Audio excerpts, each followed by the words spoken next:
Okay, we're talking about holistic management today and the holistic context. And that's going to be different for everybody in every different situation. So it could be that you are trying to figure out how to run your life. It could be that you're trying to figure out how to run your business. It could be that you're just trying to make your family a little better. And so the holistic context, first of all, what you have to do is identify who your whole is, WHOLE, right? Who is your entire unit? And I'll give you an example. For me, my entire unit includes me and my partner, and all of our children, and all of our parents, and the rest of our family that is close to us. So that's our whole unit.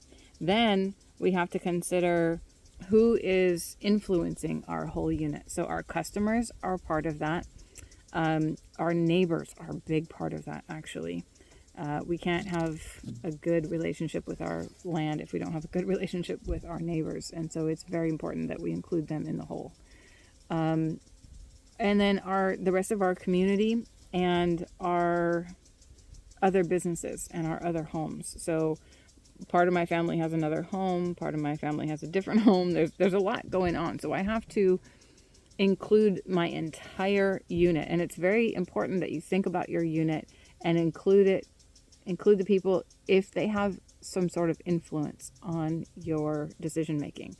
So a really good example of that would be if you are in a separated situation where you have children who are from a different parent instead of the unit that you're in, right?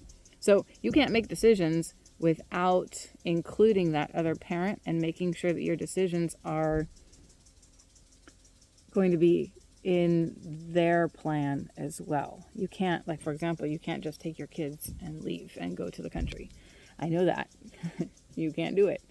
And even if you did do it, would that be the right thing? So you've really got to sit down and think about who your entire unit is. What is your whole? And from there, then what you do is you kind of look out into the future and imagine you have fairy dust and you can see exactly the future that you want. You really have to identify it. And it doesn't mean I have the car I want or the house I want or even the ranch that I want. It means that you're a little more ethereal than that. Like, you want to live lives that are productive and wholesome and provide a space for your children to grow into the most highest use of their potential, right? So it's a pretty ethereal concept, and you just need to look into the future and think about what is your unit. What would that look like if you could absolutely define all of the pieces of it? So if you could create your own reality, what would it look like? And therefore, what would the land that you have access to look like? How would that land have to function in order to be able to give you what you want? So, for example, in our situation, I want our land to be able to provide enough profitability to sustain all of the households for all of my family members, and that's quite a bit. So I need to figure out, how can I feed the land so the land can turn around and feed me? And that brings me kind of back to this soil health conversation. How can I make my soil so healthy that it doesn't require any inputs and it provides enough forage that is healthy and nutritious and nutrient dense and gives me enough meat animals, grass-fed meat animals, to be profitable? I mean, it's quite simple. I just need to learn about soil health, which I've done, and I need to be able to feed the soil. And then it will turn around and feed me. So that is the holistic context for my land. Is it's got to be healthy. It's got to be vibrant and living and nutrient dense, and I have got to manage the herds above the ground and also below the ground. I've got to make sure that my holistic context includes all of those animals too, and plants. And then when I am making decisions, now I have like this basis on which to decide things. So for example, if I'm deciding about whether I want to try to bring my kids to the country and take them out of their school, now that wouldn't make sense in my holistic context because it would negatively affect the other influence people that I have, like for example their household. I don't want to take them away from their household. So I need to be able to be flexible and allow them time here in the country and allow them time in the city as well. And so that's part of it, the holistic context that defines my decision making.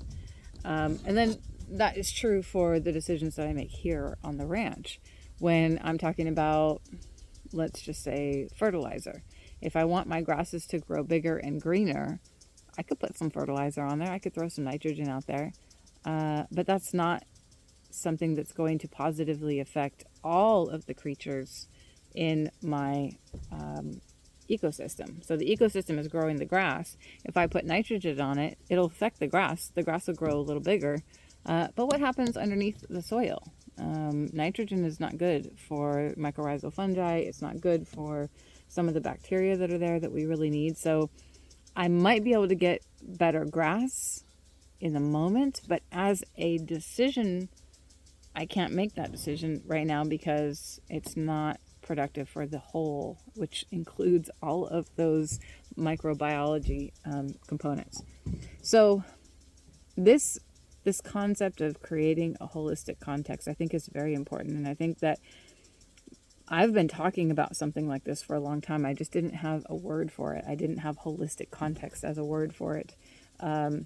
But I've been talking to my children about creating something that is their true north on their compass. They need to know where they're going.